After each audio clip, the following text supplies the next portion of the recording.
말씀을 읽겠습니다. 마가복음 12장 35절에서 37절 말씀입니다.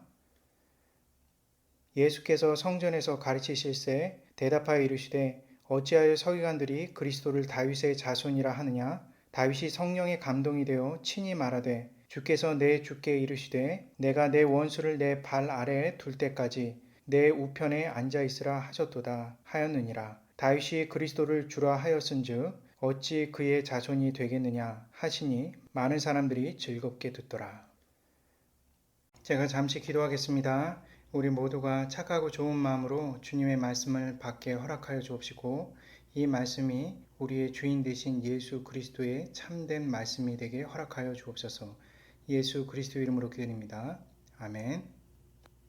오늘은 남은 37절 말씀에 대한 주예와 함께 2주간 나누었던 35절부터 37절 말씀을 정리하는 설교입니다. 결국 이번 단락의 핵심은 그 신뢰를 이용해서 큰 죄를 범하는 거짓된 자들에 대한 내용입니다. 2주 전에 저는 35절에서 37절의 큰 관점인 인클루지오를 통해 살펴보았습니다. 인클루지오에서 핵심에서도 우리는 이스라엘 백성들이 속았다는 것을 나누었습니다.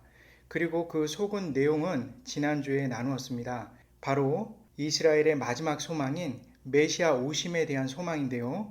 그 소망이 사실은 왜곡됐다는 사실입니다. 그것도 가장 신뢰해야 할 종교 지도자들에 의해 왜곡되었다는 사실입니다. 이스라엘의 종교 지도자들은 이스라엘 대중이 신뢰하는 자들입니다. 하나님의 일꾼이요 백성들의 편에 서서 일을 하는 자들입니다. 이러한 자들이 백성들에게 크게 거짓말을 한 것입니다. 무엇보다도 이스라엘 백성들이 마지막까지 놓을 수 없는 최후의 희망과 같은 구약의 메시아의 예언, 메시아의 언약을 완전히 속인 것입니다. 그 사실을 예수님께서 백성들 앞에서 밝히시는 내용이 바로 지난주 말씀입니다. 이렇게 예수님께서 종교 지도자들의 가장 큰 치부인 메시아에 관한 진실을 11장 27절부터 계속되는 종교 지도자들의 무차별한 공격에 대한 대항으로 예수님께서 첫 번째 반격의 내용으로 이 내용을 택하셨습니다. 지난주에 살펴보았듯이 종교 지도자들은 11장 27절부터 오늘 본문 바로 직전까지 심한 논쟁을 벌이며 예수님을 죽이듯 달려왔습니다. 그 이유는 예수님이 성전제사, 성전에 관하여서 최종적으로 종식을 선언했기 때문에 그렇습니다. 종교 지도자들이 생각하는 예수님의 성전 종식에 관한 내용은 단순히 이스라엘이 그간 믿었던 종교적 신념을 꺾었기 때문만은 아닙니다. 바로 종교 지도자들의 권세와 돈을 건드렸기 때문에 그렇습니다. 더 나아가 종교 지도자들은 그러한 성전 종식을 선언하신 예수님이 논쟁 벌릴 때 사실 더 궁금했던 것이 있었습니다. 바로 예수님 당신은 누구신지에 대해서 궁금했습니다. 당신이 정말 백성들이 말하는 메시아인지 묻고 싶었던 것입니다. 만일 예수님께서 메시아라고 한다면 종교 지도자들은 과연 믿었을까요? 지난주에 나눴듯이 11장 27절부터 계속되는 그 논쟁을 벌였던 종교 지도자들이 예수님께 완전히 완패했음에도 불구하고 그들은 예수님을 인정하지 않았습니다. 도리어 예수님이 메시아라는 그 확신을 갖게 된다면 아마 종교 지도자들은 예수님을 가만두지 않을 것입니다. 왜 이들 종교 지도자들이 예수님을 가만두지 않으려 했는지 그 내막을 오늘 37절 말씀을 통해서 살펴보도록 하겠습니다. 37절 함께 읽겠습니다. 다윗이 그리스도를 주라 하였은즉 어찌 그의 자손이 되겠느냐 하시니 많은 사람들이 즐겁게 듣더라. 37절의 예수님의 말씀은 앞서 본 35절과 동일한 의미를 지니고 있습니다. 35절에 보면 어찌하여 서기관들이 그리스도를 다윗의 자손이라 하느냐라고 나옵니다. 오늘 본문의 37절도 크게 다르지 않습니다. 이 35절과 37절 이 안에 공동으로 등장하는 그런 단어가 있는데요. 그것은 바로 그리스도입니다. 여기서 그리스도는 히라보인데요. 이것을 히브리어로 바꾸게 되면 바로 메시아입니다. 메시아는 기름 부음을 받는 자를 가리키는 것입니다. 특별히 선택된 자를 의미하며 이것이 다윗을 연상시키는 그런 단어이기도 합니다. 사무엘상 16장에 다윗이 기름 부음을 받은 왕이 됩니다. 물론 사무엘상 10장에 나오는 사울 역시 기름 부음을 받은 후에 왕이 되었지만 사울은 끝내 왕에서 실각하였고 죽었기에 다윗이 실제적인 기름 부음을 받는 자의 상징이 되었습니다. 그럼 오실 메시아 그리스도 역시 다윗과 같은 기름 부음 받는 자로서 해석된다면 다윗과 비슷한 사역을 할 거라고 우리가 생각해도 될까요? 그렇지 않습니다. 오늘 본문의 말씀 37절 말씀에서 그 기름 부음을 받은 다윗이 앞서 올 다윗의 자손에게 메시아를 가리켜 주라고 불렀습니다. 이러한 호칭은 다윗이 자신의 자손에게 말하는 것은 사실상 당시에는 불가능에 가깝습니다. 아니, 불가능합니다. 고대 시대 때는 더욱더 그러하였고요. 예수님 당시 때조차도 그리스 로마 문화권에서는 있을 수 없는 그런 내용입니다. 그렇다면 이스라엘의 오랜 전통 안에 히브리 문학 안에서는 가능할까요? 이거 역시 불가능합니다. 율법 중에 10계명에 5계명에 내 부모를 공경하라고 나옵니다. 이 말씀의 의미는 부모의 말씀을 무겁게 여기라 라는 의미가 있습니다. 여기서 무겁게 여기다는 그런 의미는 중요하게 생각하다라는 의미를 갖고 있습니다. 이는 부모로서 자녀 또는 손주에게 가르침을 준다라는 그런 의미를 갖고 있는 것입니다.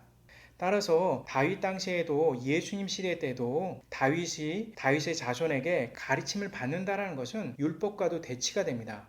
지난번에 나누었던 대로 다윗이 성령의 감동으로 시편을 쓴 것처럼 다윗 자신의 사상이나 자신의 뜻을 적은 것이 아니듯이 다윗의 자손 역시 다윗의 계통으로 나왔을 뿐 다윗의 영향을 받아 인간 다윗에게 속해 있는 그러한 메시아 그리스도가 아닙니다.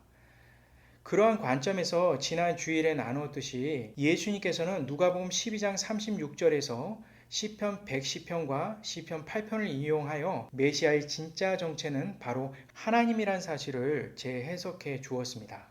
이러한 진실이 있음에도 불구하고 왜 그동안 수많은 세월 동안 구약 성경을 깊이 연구했던 서기관들이 일반 백성들에게 이와 같은 메시아에 대해서 말하지 않았을까요? 말씀만 연구했던 그런 서기관들이 과연 몰랐을까요?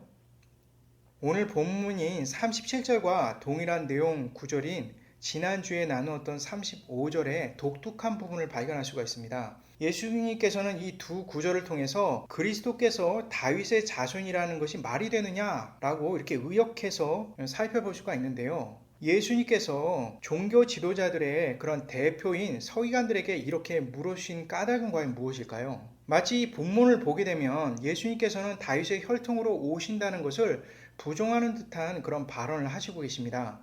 당시에 이스라엘 사람들 중 그리스도를, 즉 메시아를 다윗의 자손이라는 것을 모르는 사람들은 없었습니다. 그만큼 당시에는 이와 같은 내용은 상식 중의 상식입니다.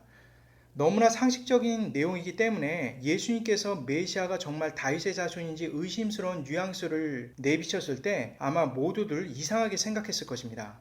지금까지 말씀을 관통하는 엄청난 진리를 쏟아 놓으신 예수님께서 이처럼 메시아를 다윗의 자손이 아닐 수 있다라는 말씀을 한다는 그 자체가 모든 이에게 놀랄만한 그런 일인 것이죠. 아마 그들은 속으로 이렇게 생각했을 것입니다. 메시아가 다윗의 자손이라는 거 뭐가 문제가 되는가? 아니, 구약 성경에도 나오잖아. 원래 메시아는 다윗의 자손이 아니었어? 아마 이렇게 묻고 싶은 그런 내용들이 이곳저곳에 사람들의 머릿속에 스쳐 지나갔었을 것입니다. 우리도 알다시피 메시아가 다윗의 자손이라는 사실은 구약의 수많은 예언들을 통해서 이미 증명되어 있습니다. 그것을 예수님께서 모르신다는 것은 비상식적인 내용이죠. 메시아가 다윗의 자손이라는 명확한 증거되는 그런 구절들은 지난주에 나누었던 36절 본문에 예수님께서 인용하신 시편 110편이 대표적입니다. 시편 110편은 너무나 명확한 다윗의 자손 메시아에 대한 내용의 말씀이기 때문에 서기관들이 메시아에 관해서 자신의 논리를 피력하기 위해서 아주 즐겨 쓰는 그런 인용 구절입니다. 그런 점을 감안해 봤을 때 예수님께서 35절과 37절 연이어서 메시아 즉 그리스도는 다윗의 자손이 아닐 것이라는 그런 말은 분명히 이유가 있는 것입니다. 물론 35절에 말씀하실 때 그때는 사람들이 도저히 이해가 되지 않았지만 36절 말씀에 예수님께서 메시아가 곧 하나님이시라는 말씀을 통해서 어느 정도 사람들은 짐작했을 것인데 그것을 다시 37절에 반복해서 말씀하시는 것입니다. 이렇게 말씀하신 이유는 바로 예수님께서 그간 상식적으로 알고 있었던 다윗의 자손 메시아에 대한 내용을 이슈로 두각시키기 위한 것입니다. 이것은 고대 표현법으로 어리석은 자가 진실을 속이려고 할 때 전혀 이해가 되지 않는 관련된 내용을 엉뚱한 질문을 던져서 사실을 파헤치는 일종의 수사법입니다. 예수님께서는 지난주 나누었던 35절 말씀과 함께 36절에 당시 서기관들이 즐겨 사용하는 메시아에 대한 내용이 담겨 있는 시편 110편을 인용함으로써 중요한 화두를 던졌던 것입니다. 단순히 메시아가 다윗의 자손이 아니라는 식으로 구약의 말씀을 지적하기 위한 것이 아닙니다. 서기관들과 당대 종교 지도자들이 오실 메시아에 대해서 더 이상 백성들에게 왜곡시키지 못하도록 예수님께서 분명히 모두에게 알리겠다라는 결연한 의지가 담겨 있는 표현입니다. 2주 전 우리는 35절에서 37절까지 전체적인 인클루지오 구조를 살펴보았습니다. 그때도 나눴듯이 당시 서기관들을 비롯한 모든 지도자들은 메시아를 단순히 다윗을 연상시키는 자손 정도로 해석했습니다. 이를 통해서 이들 종교 지도자들은 적당히 자신의 권력을 유지시키기 위해서 문외한 대중들을 이용해서 선동하기 위한 방법을 고취시켰습니다.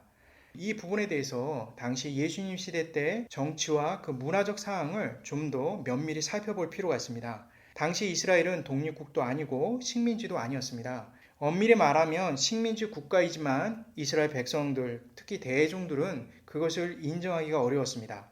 바로 전 역사 때문인데요. 바로 전 역사라 함은 구약과 신약의 중간기를 의미합니다. 약 400년의 그런 기간이죠. 이 기간은 성경에 기록되어 있지는 않지만 성경에 굉장히 중요한 내용을 담고 있습니다. 400년 바로 전에 고레스에 의해서 다시 이스라엘이 돌아왔습니다. 돌아와서 이스라엘의 그 가나안 지역을 차지하게 된 것이죠. 근데 얼마 못 가서 알렉산더에 의해서 헬라 제국이 건설되었습니다. 그런데 알렉산더는 일찍 죽게 되었고 헬라 제국은 4개로 분할되었습니다. 이스라엘을 나중에 통치한 그런 4개 중에 하나의 왕조가 셀루쿠스 왕조입니다. 셀루쿠스는 당시 이스라엘을 지배하고 있었습니다. 셀루쿠스는 이스라엘을 괴롭혔고 하나님의 제사를 더럽혔습니다. 이때 마카비에 의해서 헬라의 셀루쿠스 왕조로부터 이스라엘이 다시 독립을 한 것입니다. 그리고 이스라엘은 하스모니아 왕조라는 독립국가를 만들었습니다. 그런데 이 이스라엘의 하스모니아는 1세기도 넘지 못해서 다시 새롭게 부상되는 로마 제국에 넘겨졌습니다. 이 과정 속에서 과거의 셀루쿠스 왕조와 싸움을 벌였던, 그래서 쟁취해서 독립을 얻었던 이스라엘은 전쟁 한 번 치르지 않고 로마 제국에 넘겨진 것입니다. 이것은 당시 정치 종교 지도자들과 헤롯 대왕에 의해 로마 제국에 헌납된 것입니다. 이러한 상황에 대해서 이해할 수 없었던 이스라엘 대중들에게 이스라엘이 로마 제국의 속국이라는 것이 공표된다면 대중들은 분노했을 것입니다. 그리고 그 사태에 대한 모든 책임을 당시 종교, 정치 지도자들이 지게 될 것이 분명했습니다. 그래서 당시 종교 지도자들과 헤롯은 적당히 이스라엘 대중들에게 독립국의 형태를 보이게끔 로마 제국과 일종의 타협을 하게 된 것입니다. 당시 헤롯과 함께 정치적으로 한 배를 탄 사내들인 공회, 즉 종교 지도자들이 협조가 적극적으로 필요했습니다.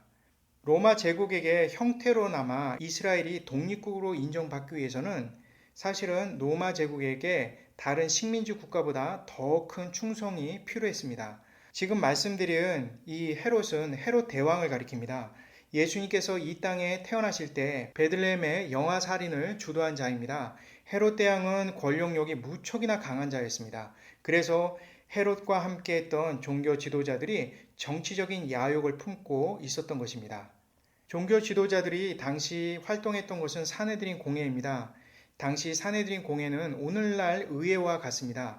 이 사내들인 공회에는 종교 지도자들 두 파가 나눠져 있습니다. 하나는 대제사장 계열인 사두개파이고 다른 한쪽은 서기관이 주도하는 바리새파입니다. 이들이 함께 모여서 종교적인 내용뿐만 아니라 백성들의 일상에 관한 법을 의결하기도 하고 제정하기도 하였습니다. 따라서 로마 제국과 관련되어 있는 내용에 있어서는 헤롯 대왕은 사내들인 공회와 무언의 협조가 반드시 필요했습니다. 이들 이스라엘 종교 정치 세력들은 헤롯과 함께 로마 제국을 위해서 일정한 세금과 이스라엘 내의 지역 내에서 황제를 위한 훌륭한 건물들을 많이 지어주었습니다. 그리고 길을 많이 닦았습니다. 이러한 모습들은 로마 제국이 이스라엘 통치 안에 있음을 증명해주는 사례입니다. 그러나 이스라엘은 겉으로는 독립국의 명맥을 이어갔습니다. 이러한 정치적 형태는 이스라엘의 정치, 종교 지도자들이 로마 제국의 마음을 샀기 때문에 가능한 것입니다. 물론 이스라엘 백성들이 보기에는 표면적으로 헤롯 대왕 혼자서 독단적으로 로마 황제에게 아부를 하는 그러한 정치적 형태로 보일 것입니다. 그리고 사내들인 공회에 있는 종교 지도자들은 백성들이 보는 앞에서 이런 헤롯 대왕을 반발하고 비난하는 그런 모양새를 갖추었습니다. 이것은 오늘날 일종의 대중 기만이라고 할 수 있는 것이죠. 정치적 수요라고 할 수 있습니다. 실제적으로 사내들인에 있는 종교 지도자였던 사두개인들과 바리새인들은 헤롯이 로마 제국을 향한 충성심에 대해서 암묵적으로 동의하고 있었습니다. 오직 겉으로만 이들 종교 지도자들은 화를 낼 뿐이고 대항하는 척했습니다. 무엇보다도 로마 제국은 이스라엘에게 자치권을 주었고 헤롯 대왕의 경우 분봉왕이라는 특별한 지위를 주었습니다. 적어도 이스라엘 백성들을 눈앞에서는 이스라엘이 독립된 왕의 신분이 유지됐던 것입니다. 이는 다른 지역에 비해서 로마 제국이 얼마나 이스라엘의 그 종교 지도자들의 호의에 감복했는지를 예상해 볼 수가 있습니다. 그래서 이들 이스라엘 종교 지도자들은 다른 완전한 지배국에 비해서 더 큰 정치적인 충성심을 보여왔습니다. 아쉽게도 헤롯 대왕이 죽고 나서 분봉왕의 신분이 무색할 정도로 권력이 축소되었습니다. 그래서 아들인 헤롯 안티파스에 와서는 여러 수모를 겪었습니다. 헤롯 안티파스는 원래 헤롯 대왕이 갖고 있었던 이스라엘 전 지역이 아닌 일부 지역만 통치하게 되었습니다. 지금 말씀드린 헤롯 안티파스는 마가복음 6장이 나오는 자기 동생의 아내를 빼앗은, 그래서 세례 요한을 죽였던 자입니다. 헤롯 안티파스 통치 시기에 로마 총독이 이스라엘을 함께 분할 통치했던 시기입니다. 이스라엘이 이제 피지배국의 모습을 점차 갖추고 있었던 때입니다. 그럼에도 불구하고 로마 총독조차도 이스라엘을 완전히 장악할 수가 없었습니다. 이스라엘은 유달리 다른 피지배국들에 비해서 특별한 종교적인 집단 행동을 많이 했고 모반이 일어날 수 있는 위험 요소가 참 많았습니다. 그래서 더욱더 종교 지도자들이 필요했습니다. 종교 지도자들은 정치적 면모가 발휘될 수 있는 여러 상황들이 많이 주어졌습니다. 종교 지도자들은 이스라엘 군중들에게 로마 제국을 공공의 적처럼 말했습니다. 그리고 이들은 대종들에게 오실 메시아로 인해 로마 제국이 뒤집힐 것이라는 것을 암묵적으로 말했습니다. 이를 위해서 종교 지도자들은 고도의 정치공학적인 방법을 사용했습니다. 이스라엘의 군중들을 자신의 입맛대로 다루기 위해서 당시 종교 지도자들은 거짓으로 대중들을 안심시키고 선동하였습니다. 그 중에 하나가 바로 메시아에 대한 왜곡된 인식입니다. 물론 메시아에 대한 시각은 오늘날처럼 완전한 예수님에 대한 이해가 있었던 것은 아닙니다. 예수님께서 대속주로 인류의 죄를 위해 오셔서 십자가에 죽으시고 3일 만에 부활하시고 그래서 죄와 죽음의 권세에서 벗어나게 하신다라는 그런 구체적인 내용을 몰랐을 것입니다. 그러나 당시 서기관들과 백성들은 예수님에 대해서 확실히 오실 것은 알고 있었습니다. 그런데 서기관들 안에서는 예수님께서 어떤 분으로 오실지, 그분이 오시는 목적이 무엇인지에 대해서 여러 신학적인 파벌이 나누어져 싸우고 있었습니다. 적어도 예수님이 오시기 전 하스모니아 왕조 때까지 그러했습니다. 마치 오늘날 요한계시록을 두고 신학자들 간에 여러 의견으로 갈리는 것처럼 서기관들 안에서 메시아에 대한 완전한 통일된 신학적 입장이 당시에는 정립되지 않았습니다. 그러한 메시아 오심에 대한 입장 중에서는 오늘날과 유사한 입장들도 있었습니다. 서기관 안에서 제법 타당한 의견들도 많이 받들어졌습니다. 그 중에는 이러한 입장까지 정리된 내용이 있습니다. 오실 메시아는 다윗과 무관하며 다윗의 계통으로 오지만 하나님의 능력과 말씀을 지닌 자가 오실 것이다. 메시아가 오시면 이방인들과 이스라엘이 모두 찬양으로 맞이할 것이다. 이방인들이 구원이 열릴 것이다. 메시아는 진정한 평화의 왕으로 어떤 민족에 국한되지 않고 모두에게 구원을 주실 것이다. 등등의 그런 내용들이 오늘날과 많이 유사한 내용도 담겨져 있었습니다. 그러나 이와 정반대의 내용도 큰 힘을 얻고 있었습니다. 메시아는 다윗이 행했던 것처럼 이스라엘을 강하게 만들 것이다. 모든 민족이 두려워 떠는 민족으로 만들 것이다. 그동안 이스라엘을 괴롭히는 제국들과 국가들과 민족들을 향해서 철저히 보복할 것이다. 메시아는 오직 이스라엘의 왕이다. 이러한 내용은 이스라엘만을 위한 민족 종교를 형성할 때 가능한 그런 내용인 것이죠. 이러한 내용에 대해서 많은 이스라엘 백성들이 지지하고 있었습니다. 그러나 우리가 알다시피 선지서들을 보게 되면 민족 종교로서 이스라엘만을 위한 나라를 만들기 위해서 메시아가 올 것이라는 내용이 없습니다. 모든 민족이 하나님을 보게 될 것이다. 하나님은 모든 민족에게 경배를 받을 것이다 라는 내용이 더 확실히 분명하게 들어 있습니다. 이러한 메시아 사상은 당시 하스모니아 왕조 때까지만 해도 통일된 입장을 갖고 있지 않았습니다. 하지만 하스모니아 왕조 말년에 로마 제국으로 쉽게 넘겨졌을 때 정치적 야욕에 의해서 하나의 통일된 메시아 사상이 나오기 시작한 것입니다. 당시 종교 지도자들은 자신들의 정치적인 야욕을 위해서 적극적으로 통일된 입장을 만들기 시작했습니다. 종교 지도자들은 성경에 나오지 않는 내용까지 포함시켜 자신들의 입맛에 맞게끔 메시아 모양을 꾸며대었습니다. 반대하는 서기관들은 포섭하기도 하고 문제가 있을 경우 쫓아내기까지 했습니다. 이처럼 종교 지도자들과 정치 지도자들은 자신들의 권력과 돈 그리고 안위를 지키기 위해서 대중들을 속이기 위해서 신실한 증인들을 없애갔습니다. 그런 와중에서 그러한 잘못된 메시아관을 믿던 순수한 서기관들과 바리새인들까지 나왔습니다. 더 높은 위치에서 이 모든 것들을 꾸며냈던 정치 종교 지도자들은 이러한 모습을 보고 비웃듯이 또 이용하기도 했습니다. 이들은 제2의 다윗인 메시아가 오시면 모든 것이 정리된다고 계속해서 이스라엘 백성들에게 희망 고문을 하였습니다. 그리고 종교 지도자들은 이런 백성들을 이용해 군중의 힘을 집결시켰습니다. 자신들의 악한 치부를 용인하도록 적절히 이용하기도 했습니다. 물론 종교 지도자들은 로마 제국에게는 자신들의 효용성을 강조했습니다. 이스라엘 대중들을 자신들의 입맛에 따라 움직인다는 것을 로마 제국을 향해서 보여줌으로 인해서 분명한 자신들의 힘을 어필했던 것입니다. 이들 종교 지도자들은 이스라엘 백성들에게 적당히 메시아 꿈을 계속 꾸도록 함으로써 군중들을 자신들의 손안에서 억제할 수 있는 이중적 정치력을 발휘했습니다. 이것은 당시 이스라엘 종교 지도자들이 이스라엘 백성들을 향한 혹세의 문민입니다.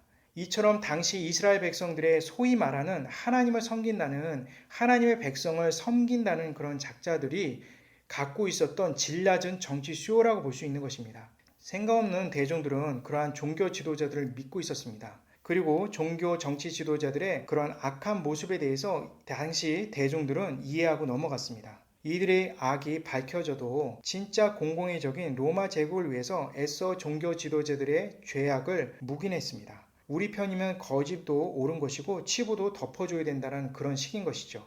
이스라엘 백성들은 공공의적을 위해 메시아가 올 때까지 종교 지도자들을 보호하려는 생각을 갖고 있었습니다. 이스라엘 백성들은 구약의 훌륭한 왕이며 영웅 다윗을 떠올리며 앞으로 오실 메시아를 만날 것을 날마다 고대하고 현재 고난과 불의를 참아내도록 계속 강요당하고 있었습니다. 이 모든 것은 종교 지도자들이 이스라엘 백성들에게 거짓으로 메시아를 다윗의 현시로 착각하게 만들었기 때문에 그렇습니다. 이스라엘은 미래에 있을 메시아의 도래를 상상하도록 하여 로마 제국으로부터 받은 모든 치욕을 참아내었습니다. 앞으로 다윗과 같은 메시아만 오시면 이스라엘은 곧 강대국이 되어 로마 제국을 때로 눕힐 것이라고 생각을 했던 것이죠.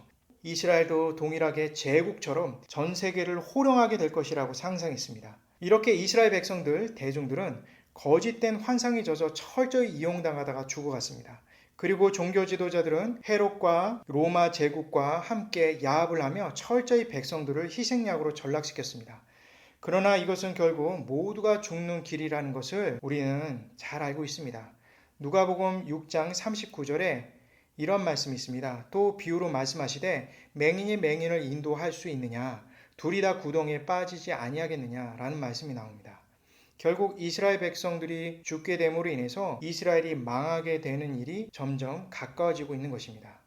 물론 앞에서 나누었듯이 사두개인들과 헤롯 당원들과 그리고 대제사장들이 주장하는 것이 정치적 술수이긴 하지만 그 안에서 순수한 서기관들과 일부 바리새인들은 이러한 잘못된 메시아상을 진짜 믿고 있었던 사람들도 있었습니다. 어쩌면 이런 순수한 서기관들은 정치적으로 대중들을 선동한 자들보다 훨씬 나을 수 있습니다. 하지만 결국은 이들 역시도 백성들을 바른 진리의 길로 인도할 수는 없었습니다. 이들 순수한 서기관들 역시 자기 암시에 걸려 사리분간을 할 수 없었고, 이들은 자신이 믿는 것이 거짓된 신학인지 거짓된 말씀인지조차도 알 수 없었던 그런 자들이었습니다. 오늘 말씀에는 예수님께서 분명한 메시아에 대한 바른 진리를 이스라엘 백성들에게 선포하는 그러한 단락의 내용입니다. 대중들만이 아닙니다. 그 안에 순박했던, 그래서 속아 넘어갔던 일부 종교 지도자들 역시 예수님의 말씀이 필요했던 자들입니다. 예수님께서 이렇게 분명하게 말씀하심으로 인해서 메시아는 단순히 다윗의 아류가 아닌 것을 확인시켜 주었습니다. 예수님께서는 종교 지도자들이 정말 두려울 정도로 숨기고 싶은 진실을 밝혀낸 것입니다. 이러한 모습은 세상의 참 모습입니다. 그리고 중요한 것은 여전히 우리를 유혹의 늪에 빠지게 하는, 거듭났음에도 불구하고 여전히 불신으로 인해서 자유롭지 못한 나의 모습, 우리의 모습 안에서도 발견된다는 사실입니다. 오늘 말씀에 등장하는 더럽기가 이를 데 없는 이 종교 지도자들이 바로 나라는 사실을 오늘 말씀은 우리에게 강조하고 있는 것입니다. 오늘날에도 이러한 모습은 흔합니다. 국내적인 경제 위기 때나 정치인들이 자신들의 치부를 가리기 위해서 적당히 대외에 눈을 돌려 국민들을 속이는 일들이 종종 있습니다. 전쟁을 일으키기도 하고 대외적인 위기로 몰아가기도 합니다. 어떤 특정 국가의 행태를 비난하여 자신의 국내적인 불안한 지지를 만회하려고 하는 그러한 지도자들도 있습니다. 적당히 국민을 속이고 자신의 권력을 유지시키는 모습이 그 옛날 2000년 전의 이스라엘 종교 지도자들과 크게 다르지 않습니다. 그렇게 발전했다고, 그렇게 민주의식이 고취됐다는 오늘날 정치나 이런 대중들의 안에서도 크게 달라지지 않는 그러한 죄악된 모습이 있는 것이죠. 고도의 지식과 발전된 사회와 앞서가는 선진 기술을 이미 오늘날 사람들은 모두 그 옛날과 비교되지 않을 정도로 누리고 살고 있습니다. 그럼에도 불구하고 그 옛날과 전혀 다르지 않는 죄 짓는 형태가 그대로인 그러한 모습을 보게 되는 것이죠. 이것이 바로 인류의 정직한 모습인 것입니다. 중요한 것은 단순히 국가 정치에만 이 말씀이 해당되는지 묻고 싶은 것입니다. 교회는 이러한 것으로부터 과연 자유로울까요? 말씀의 진리 앞에서 교회는 과연 어떤 모습으로 오늘날 말씀을 지키며 살아가고 있는 것일까? 이 부분에 대해서 곰곰이 생각해 보게 됩니다. 교회는 이러한 것으로부터 절대 자유롭지 못합니다. 교회는 하나님의 은혜로 구원받은 자들이 모여 있습니다. 그렇지만 그 구성원들 하나하나가 갖고 있는 불신의 모습이라든가 죄악된 모습은 가히 세상 사람들과 견줄만 합니다. 제가 목회자로서 교회를 섬겨야 하는 위치에서 제가 이러한 저지스러운 정치를 비난할 정도로 자유롭지 못하다는 것은 주님 앞에서 정말 죄송한 일이며 정말 통탄을 노리신 것입니다. 제가 권력이 없어 죄를 짓지 않을 뿐인 것이죠. 제가 돈이 없어 그만큼의 욕심이 없는 것처럼 보일 뿐인 것입니다. 그래서 마치 제가 권력과 무관한 것처럼 행동합니다. 권력이 있어 비난받는 목회자를 비난합니다. 마치 나는 그것으로부터 자유한 척을 하며 살아가는 것이죠. 내가 마치 돈에 유혹되지 않는 것처럼 철저히 굴욕적인 것처럼 행동을 합니다. 그리고 돈에 비리가 있는 목회자를 향해서 죽일 듯이 노려보며 거품을 물고 비난합니다. 결과적으로 대중 앞에서 또는 교회 앞에서 제 자신을 깨끗하다는 것을 드러내고 싶어 하는 것이죠. 교회의 구성원인 우리는 절대로 세상 사람들보다 거룩하거나 깨끗하지 못합니다. 거룩한 모습이 우리의 정체성이라고 말하는 신앙인이 있다면 그건 거짓말하는 것입니다. 자신을 속이고 남을 속이며 다른 이들을 지옥자식으로 만드는 행동인 것입니다.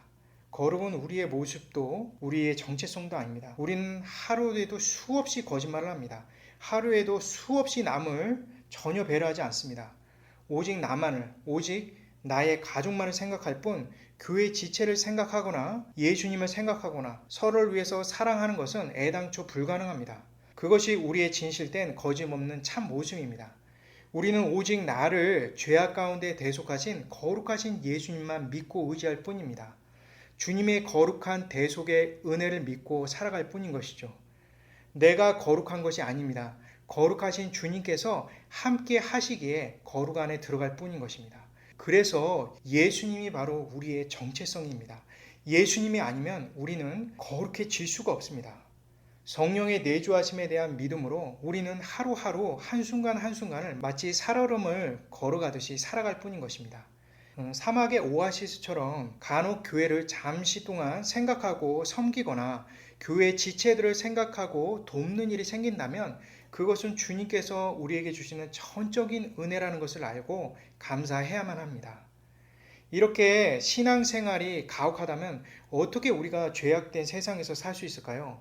참 감사한 것은 나의 주님, 우리의 주님께서는 이 살얼음 같은 이 죄악된 세상에서 우리를 꽉 잡아주신다는 것입니다. 우리 주님께서는 단 한 번도 우리를 놓치신 적이 없습니다.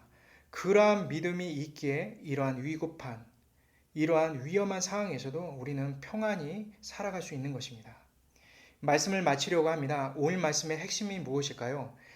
세상이 가장 악하다고 하지만 실제로는 우리가 가장 악하다는 사실입니다. 마가복음 12장에 나오는 종교 지도자들이 자신들이 믿는 신앙조차도 자신들의 유익을 위해서 언제든지 이용하는 죄악된 모습을 보게 됩니다. 그들에게 있어서 오실 메시아에 대한 언약은 그저 자신들의 입맛대로 대중들을 선동하기 위한 미끼에 불과한 것이죠. 만약 이러한 상황에서 언약대로 예언대로 메시아가 오신다면 종교 지도자들은 어떻게 행동을 할까요? 이 물음은 설교 시작할 때 서두에서 했던 질문입니다. 그들은 자신들의 권력과 자신들의 위치와 자신들의 재산을 위해서 반드시 메시아를 죽여야 할 자로 지목할 것입니다. 그간 대중들을 선동하여 로마 제국에게 이용 가치를 증명했던 종교 지도자들의 지위가 하루아침에 곤두박질하기 때문에 그렇습니다. 오늘날 우리는 어떠한지 주님 앞에 솔직히 가슴을 얹고 고백해야만 하는 것이죠.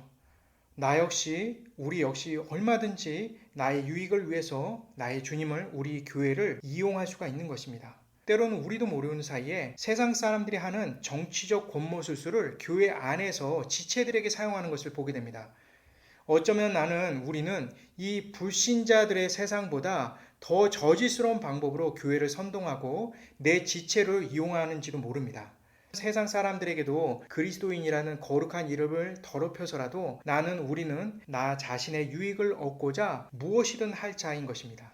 나의 유익을 위해서 하나님의 언약까지 변개시킬 정도로 예수님을 다시 십자가에 못 박는 일을 서슴지 않을 그러한 모습을 바로 내 자신이 갖고 있다는 것을 절대 잊어서는 안 되는 것입니다. 우리는 주님 앞에 솔직해야만 합니다. 예수님을 구주로 믿는 내 자신이 여전히 이러한 세상 방법을 갈구하며 언제든지 죄에 빠질 수 있는 연약한 자임을 솔직히 고백하는 기도가 우리에겐 필요합니다. 오직 주님이 우리를 붙들어 주셔야만 우리는 이 죄의 유혹으로부터 벗어날 수가 있는 것입니다. 예수님을 구주로 믿을 때만이 이 모든 것을 이길 수가 있는 것입니다. 내가 아닙니다. 그리스도께서 하신 일을 믿는 것입니다. 예수님께서 다윗의 혈통으로 오셨습니다. 그러나 인간 다윗 따위는 감히 비교할 수 없는 분이 바로 우리 주 예수 그리스도 나의 하나님이십니다. 오늘 말씀과 동일한 내용의 말씀인 로마서 1장 3절 4절 읽어보도록 하겠습니다. 그의 아들에 관하여 말하면 육신으로는 다윗의 혈통에서 나셨고 성결의 영으로는 죽은 자들 가운데서 부활하사 능력으로는 하나님의 아들로 선포되셨으니 곧 우리 주 예수 그리스도시니라. 구약의 약속대로 다윗의 계로 오신 메시아 우리 주께서 우리의 철천지 원수를 완전히 무너뜨렸습니다. 우리의 죄와 죄의 결과물인 죽음을 완전히 이기신 것입니다. 우리는 늘 불신에 가득 차 있지만 주님은 우리에게 은혜를 주시고 그 불신의 죄로부터 이겨낼 수 있도록 은혜를 허락해 주셨습니다. 죄의 결과인 죽음에서부터 우리를 승리케 하셨습니다. 여전히 우리는 불안한 모습을 갖고 있습니다. 그럼에도 불구하고 우리는 주님을 소망하기에 우리는 평안합니다. 그 이유는 예수님의 십자가 대속이 결국 우리를 완전하게 승리의 길로 인도하실 것이기 때문에 그렇습니다. 주 예수님을 믿으시기 바랍니다. 주 예수 그리스도의 피가 반드시 우리를 매 순간 승리의 길로 인도하실 것입니다. 제가 기도하겠습니다. 사랑과 은혜가 풍성하신 하나님 감사드립니다. 하나님 이 말씀 마음속 깊이 새길 수 있도록 허락하여 주옵소서. 우리의 연약함을 우리의 죄를 온전히 도말하실 예수 그리스도를 믿게 허락하여 주옵소서. 그래서 날마다 주님을 소망하며 승리케 하여 주옵소서. 예수 그리스도 이름으로 기도드립니다. 아멘.